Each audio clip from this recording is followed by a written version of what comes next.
வாசிங்க லூக்கா 13:18-19. அவர்களை நோக்கி, தேவனுடைய ராஜ்யம் எதற்கு ஒப்பாயிருக்கிறது? அதை எதற்கு ஒப்பிடுவேன்? அது ஒரு கடுகு விதைக்கு ஒப்பாயிருக்கிறது.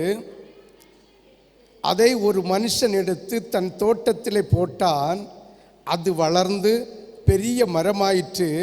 ஆகாயத்து பறவைகள் வந்து அதன் கிளைகளில் அடைந்தது என்றார். ஆமென், ஹல்லேலூயா. நம்ம இப்படியும் பிரசங்கம் பண்ணி கேட்டிருக்கிறோம். அதாவது பரலோக ராஜ்யத்துக்கு ஒப்பான இந்த பூரணப்பட்ட கடுகு மரத்தில் நிறைய பறவைகள் வந்து என்னஞ்சிருக்கு, அடைக்கலம் புகுந்து பரலோக ராஜ்யம் எல்லாருக்கும் இருந்துன்னு நம்ம தியானிச்சிருக்கிறோம். பட் இன்னைக்குள்ள தியானம் அது இல்லை. ஆமென், ஹல்லேலூயா, ஹல்லேலூயா, ஹல்லேலூயா, ஹல்லேலூயா. நாம் காணக்கூடிய ஒரு ராஜ்யத்தின் தீமைகள் பெருகுவதை கூறுகிறது.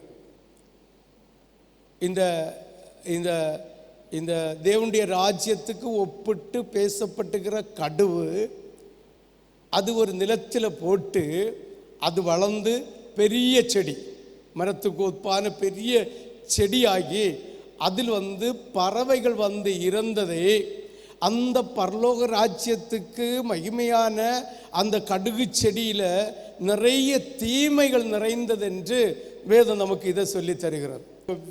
பரலோக ராஜ்யம், தேவனுடைய ராஜ்யம், அதாவது சபை, ஒரு தோட்டத்தில் இருக்கிற மரம். இப்போ வந்து நம்ம மரத்தை பற்றி பார்க்குறோம்.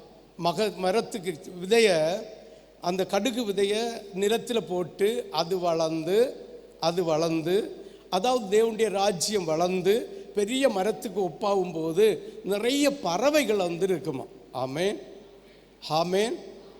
பறவைகள் நிறைய இடத்துல வேதம் சொல்லுகிறது தீமையை உருவாக்குகிறது என்று சொல்லியிருக்கிறது.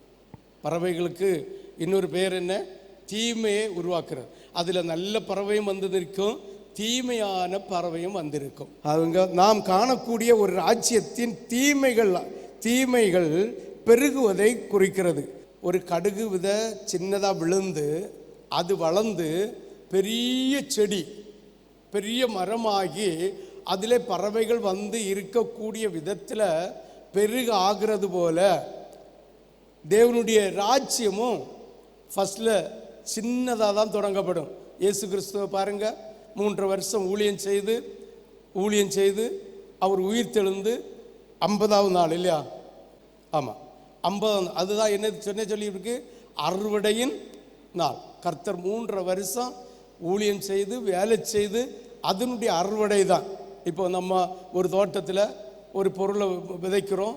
1 வருஷம் 2 வருஷம் 3 வருஷம் அதை விதைச்சி அறுவடை செய்து அதனுடைய முதற் பலன்களையும் அதனுடைய மகிமைகளையும் தேவனுடைய ஆலயத்தில் கொண்டு வந்து கதிர்வாட்டல் என்று சொல்லப்படுகிற அந்த அறுவடையின் பண்டிகை செய்கிறதற்கு ஒப்பானது தான் நம்ம ஆண்டவராகிய இயேசு கிறிஸ்து உயிர் தெழுந்து 50ஆவது நாள் ஒரு சில அர்ப்பணித்த நம்ம சீசர்களை கூட்டி பரிசுத்தாவின் அபிஷேகத்தை கொடுத்து அவர்களை ஆசீர்வதித்தார். அதான் பெந்தேகோஸ்து தினம்.